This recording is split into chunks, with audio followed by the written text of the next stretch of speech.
Tonight's headliner headlines: Rosa takes the wheel and won't budge. Antarctica agrees to no heavy petting. And Yugoslavia, don't think about reform, just commune. Plus, coming up, we uncover a report about John Cleese walking naked across the Sahara in special shoes for toucans. Those are the headlines. Jab your finger at the remote and try to keep up. News bang, reeling in the slack of supposition and misconception. The Dainzeen to Tistin, a Sautatitan 55. Breaking news from Montgomery, Alabama, where a woman has been arrested for refusing to move her bottom. The incident occurred when Rosa Parks, described by witnesses as absolutely done with this nonsense, remained firmly planted in her seat, like a particularly stubborn garden ornament. Local bus driver James F. Blake, known for his collection of novelty handcuffs and aggressive seat management techniques, was reportedly beside himself with confusion when Parks declined his request to relocate her posterior. "I've never seen anything like it," said passenger Ethel Whimsy. "She just sat there, reading her newspaper, cool as a cucumber in a bow tie." The arrest has sparked what experts are calling the most inconvenient transportation crisis since someone tried to park a horse in a phone booth. Thousands of citizens have now decided to walk everywhere, causing a severe shortage of shoe polish and leading to unprecedented levels of pedestrian smugness. Police Chief Nathaniel Bootlicker expressed concern about the situation, stating, "If people start thinking they can sit wherever they want, what's next? Standing where they want? Existing where they want? This is madness." Nuisden, 1959. 12 nations have today signed what experts are calling the coldest peace treaty in history. The Antarctic Treaty, designed to stop penguins from acquiring nuclear weapons, has effectively turned the entire continent into the world's largest research facility and ice cube tray. Sources confirm that military activities have been banned, forcing thousands of militant SEALs to hand in their weapons and return to civilian life. "I've never seen so many disappointed penguins," reported Dr. Magnus Blubberton, head of the International Penguin Observation Task Force. The treaty emerged after scientists discovered that polar bears were attempting to establish a sovereign state. However, they were informed that not only were they on the wrong pole, but their citizenship applications had been frozen indefinitely. The signing ceremony was briefly interrupted when a Soviet delegate got his tongue stuck to the flagpole, while the American representative insisted on building a McDonald's at the South Pole. Both incidents were resolved through careful diplomacy and the application of warm water. 1971. Yugoslavia was plunged into chaos today as President Tito announced his new spring collection. A range of political purges that left Croatian leaders looking decidedly last season. The crackdown, which fashion critics are calling tres authoritarian, saw hundreds of reformists stripped of their positions and sent to the discount rack. Eyewitnesses report seeing Savka Dabčević-Kukar, wearing last year's politics, being escorted from her office while clutching a file marked "Things That Really Annoyed Tito." Local man Boris Dvornik said, "I knew it was serious when they started arresting people for having too many consonants in their names." The movement's cultural wing, Matica Hrvatska, was shut down after being accused of excessive use of metaphors and unauthorized poetry readings.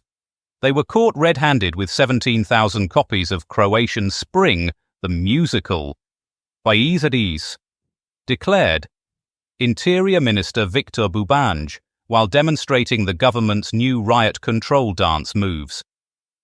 Meanwhile, in Zagreb, protesters attempted to form a human chain but got tangled up and had to be unknotted by the secret police. News bang, an uncompromising attempt at slicing the Boulder Dash balloon. Now, a special weather-themed reflection on history with Shakanaka Giles.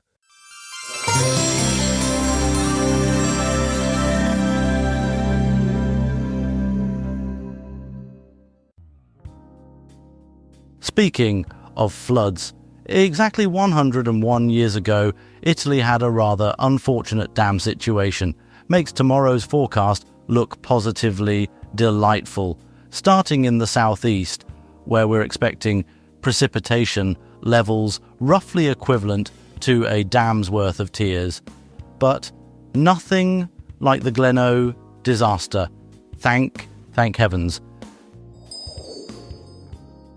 Moving to the Midlands, where winter's grip is tightening faster than poorly regulated construction standards. Expect temperatures to plummet to a chilly 2 degrees, about as cold as those responsible for that 1923 catastrophe must have felt when the truth came out. Up north, we're seeing some structural instability in our cloud formations, though nothing as dodgy as multiple arch buttresses made with substandard materials. Expect some light snow settling like guilt on a contractor's conscience.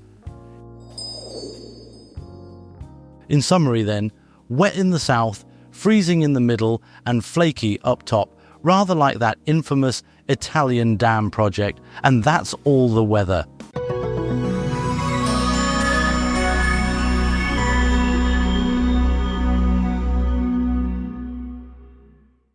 Day 2, 1988. Now, to a chilling event that unfolded on this day in 1988. In the waning days of the Soviet Union, 5 armed men hijacked a bus filled with 30 schoolchildren and a teacher in the city of Orjonikidze. Their demands? A hefty 2 million rubles and an Il-76 aircraft to flee to Israel. In a move that shocked many, Soviet authorities, known for their iron-fisted approach, opted for negotiation over confrontation, ensuring all hostages were returned unharmed. However, the financial and emotional toll on the community was immense. The hijackers, now infamous, faced prison terms ranging from 3 to 15 years. To explore the depths of this remarkable case, we turn to our crime correspondent, Ken Schitt. I'm standing in what used to be called Orjonikidze, at the scene of humanity's lowest point since someone invented the electric chair for hamsters. 5 grade A bastards, led by the king of scumbags, Pavel Yakshiants, grabbed a busload of kids and their teacher like they were picking up groceries. 30 innocent children, folks, the kind that still believe in Santa and the Tooth Fairy, now believing in the barrel of a gun. 2 million rubles and an Il-76 aircraft later, these oxygen thieves thought they'd pulled off the heist of the century. But let me tell you something about karma. It's a vindictive mistress with brass knuckles. These cockwombles scuttled their way to Israel thinking they'd found sanctuary. Instead, they found Israeli troops waiting to introduce their faces to the tarmac. Now they're enjoying an all-expenses-paid vacation in the Soviet prison system, where the only hijacking they'll be doing is fighting over who gets the top bunk. The kids, they're safe.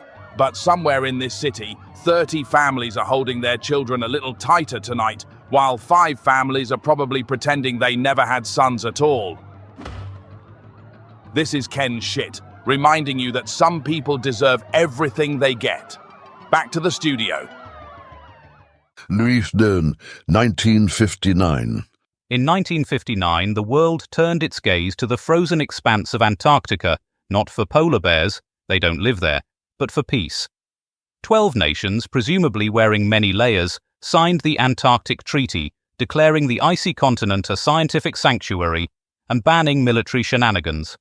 Sovereignty disputes, frozen solid, nuclear testing, not on their snow-covered watch. The treaty, now boasting 56 signatories, remains a beacon of cooperation and a reminder that even in sub-zero temperatures, diplomacy can thrive. For more on this chilly triumph, here's Hardiman Pesto. Yes, Martin. I'm here with Dr. Penelope Frostbottom of the International Ice Council.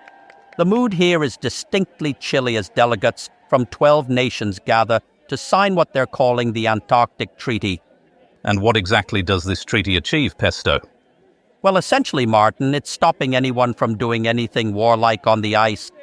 No tanks, no missiles, no nuclear testing, just penguins and science. If I may interject, it's rather more significant than that. This represents the first time during the Cold War that... Yes, quite right, Dr. Frostbottom. The Russians and Americans are both here, eyeing each other suspiciously over their hot chocolates. Pesto, are you actually at the signing ceremony? Well, I'm in the vicinity, Martin. There's definitely ice. Where exactly are you? I'm in the hotel bar, the Frozen Penguin. That's impossible. I'm the head of the International Ice Council, and I've never heard of...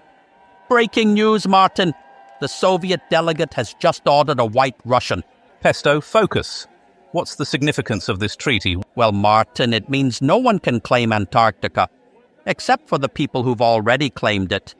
But they can't really claim it either. It's all very complicated. Actually, the treaty freezes existing territorial claims. What? Exactly. Everything's frozen. The claims, the scientists, my feet. Pesto, where are you really? I'm in my freezer, Martin, but I can see Antarctica from here. Thank you, Pesto. That's Hardeman Pesto reporting from his kitchen appliance. The Dine to Tistin, a 55. History was made this day in 1955 when Rosa Parks, an NAACP member, refused to relinquish her bus seat in Montgomery, Alabama. Her arrest sparked a 381-day boycott that rattled segregation to its core, led by E.D. Nixon and a young Martin Luther King Jr. Women's groups rallied tirelessly, proving that community can drive change, and buses, apparently, can drive history. The Supreme Court later ruled bus segregation unconstitutional, a victory for justice and a crushing blow to bigots everywhere. Now, from Montgomery, Melody Wintergreen has more on this seismic stand for civil rights. Montgomery, Alabama, 1955. Melody Wintergreen here, where the air is thick with tension, the streets are buzzing with defiance, and history is about to take a ride on the bus. Today, Rosa Parks, a woman of quiet courage, decided she'd had enough. She refused to give up her seat on the bus to a white passenger. A simple act, but one that ignited a firestorm, a revolution on wheels. The Montgomery bus boycott has begun. Led by a young preacher named Martin Luther King Jr., the black community is saying no more to segregation. They're walking, they're carpooling, they're organizing, and they're showing the world that even the simplest act of resistance can change the course of history. The city's white power structure is reeling. They never expected such organized resistance, such a powerful display of unity. The buses are empty, the streets are filled with marchers, and the status quo is crumbling faster than a stale biscuit. As the sun sets on Montgomery, the eyes of the nation are watching. This is more than a bus boycott. It's a battle for the soul of America. It's a fight for equality, for dignity, for the right to sit where you please, regardless of the color of your skin. This is Melody Wintergreen for Newsbang from Montgomery, where a single act of defiance has set in motion a movement that will change the world. News Bang, the search for truth, justice, and a half-decent soundbite. 1966. Sport now. And to bring us a story from 1966 that's positively groundbreaking, literally, it's our resident oracle of athletics, Ryder Boff.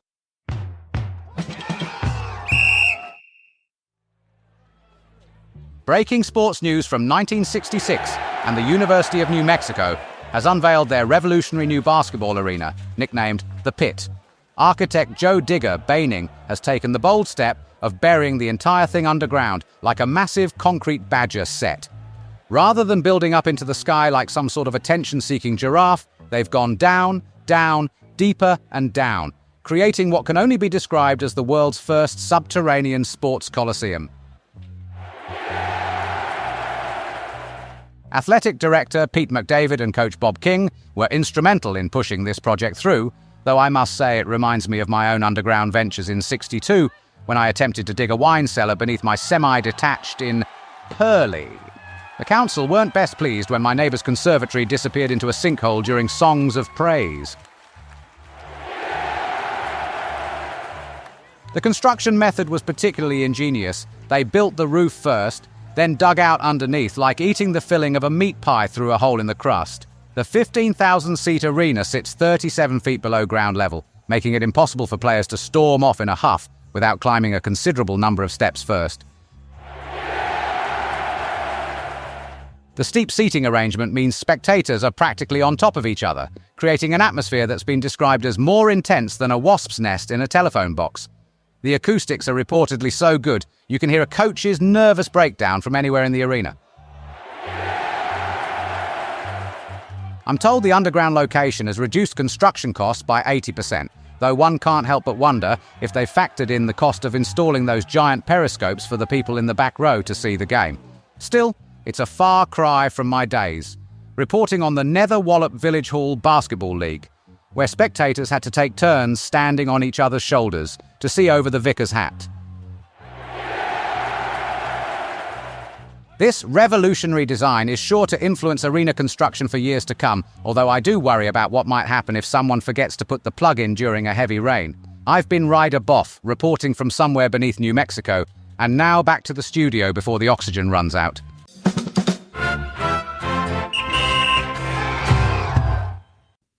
Penelope Windchime now, our beacon of botanical truths and climate curiosities.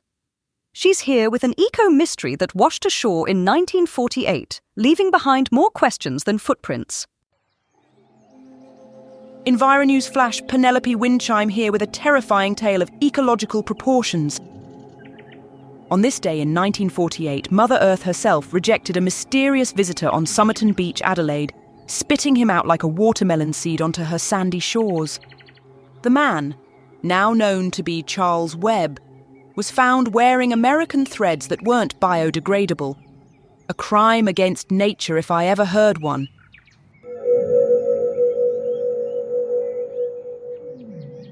The poor soul was carrying a scrap of paper with the words Tamam Shud, which my extensive research reveals is ancient Persian for please recycle after reading. His distinctive dental work suggests he was part of a secret society of tooth-collecting environmentalists who stored microfilm in their molars.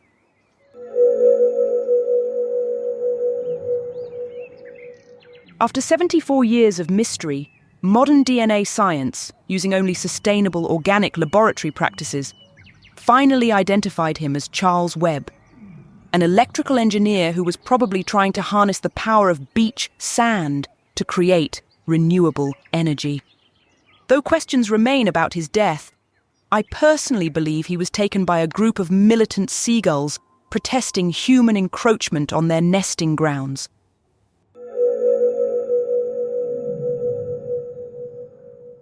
The case remains a warning to us all about the dangers of wearing non-organic clothing and carrying suspicious pieces of paper.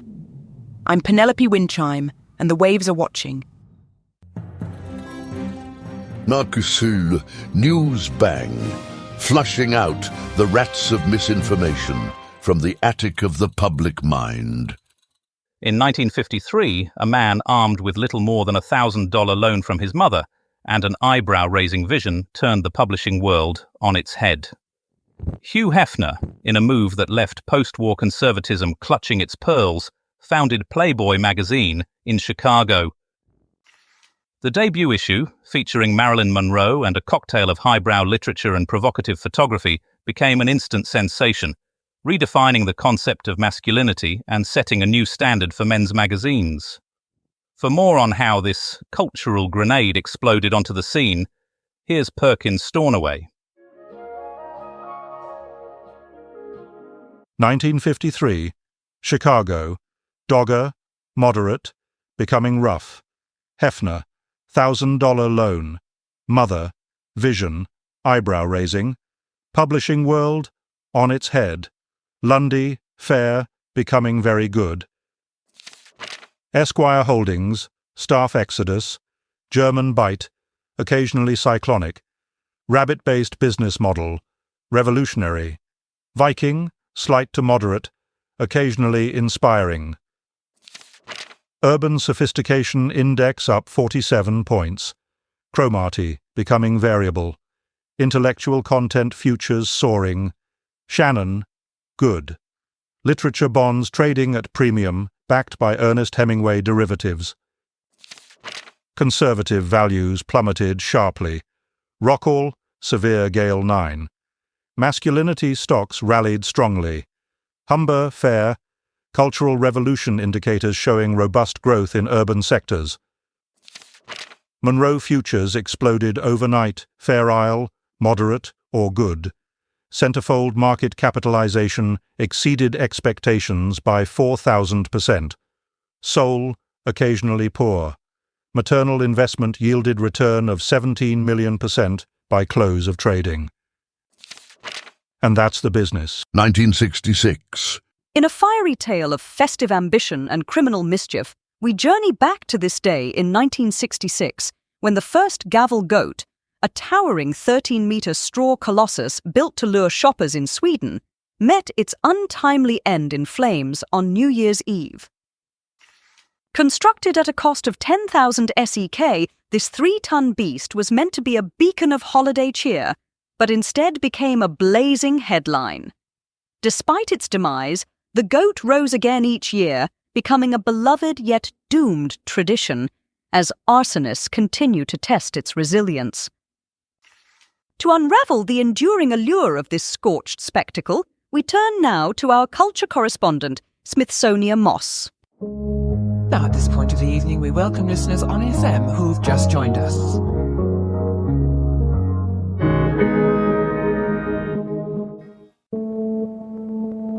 Whoa, you bunch of holiday haters. It's me, Smithsonian Moss, and I'm about to spill the tea on the most lit Christmas tradition in all the land, the gavel goat. Now, I know what you're thinking. What's the big deal about a straw goat? Well, let me tell you, this ain't your grandma's goat.